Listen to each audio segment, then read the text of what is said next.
Баршаңызға сәлем достар, менің каналыма қош келдіңіздер. Бүгін сіздермен осындай жұмсақ болып шығатын пиццаның жасалу жолымен бөлісетін боламын. Видеоны соңына дейін қарап, менімен бірге жасап көріңіздер. Ол үшін ең алдымен құрғақ ыдысымызға електен өткізілген ұнымызды саламыз. Содан соң жылы суымызға, қыздар, бұл жерде сіздерде қайнаған суды суытып, соны қолдансаңыздар жақсы болады. Жылы суымызға тұзды ертіп құямыз. Содан соң сұйық май немесе зәйтүн майын және де чайный ложка қант салып 5 граммдай дрожж салып илейміз.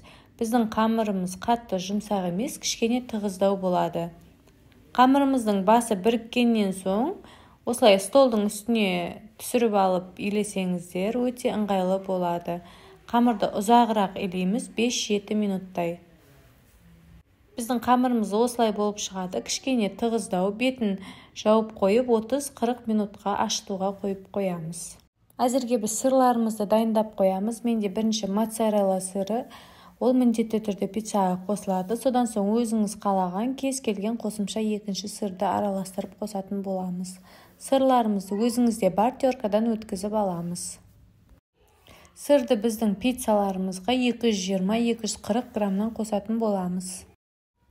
Енді біз жаңағы біздің ашып тұрған қамырымызды үстінен бір басып аламыз, содан соң оны теңге 2 бөлікке бөлеміз.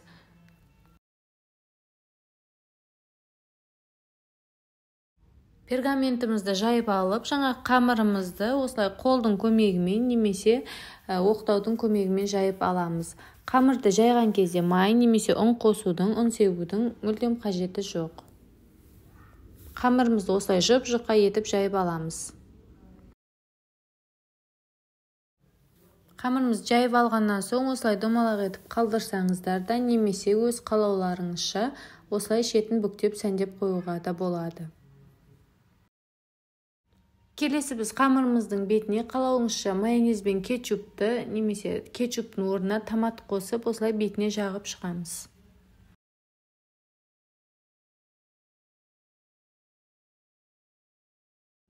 Бетіне жағып алғаннан соң енді біз сырымызды барлық жеріне біркелкі етіп қойып шығамыз. Сырды бір пиццаға 220-240 граммдай салсаңыздар өте жақсы болып шығады.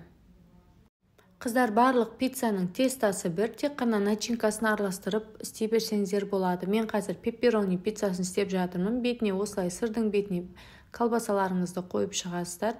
Және де қалауыңызша осы теста үстіне сыр қойып, помидор қосып, маргарита жасасаңыздар да өз қалауларыңызша.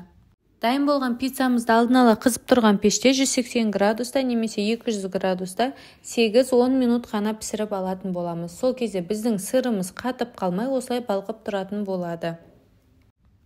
Неге қыздар, біздің пиццамыздың сыры еріп осылай жұп-жұмсақ болып дайын болды.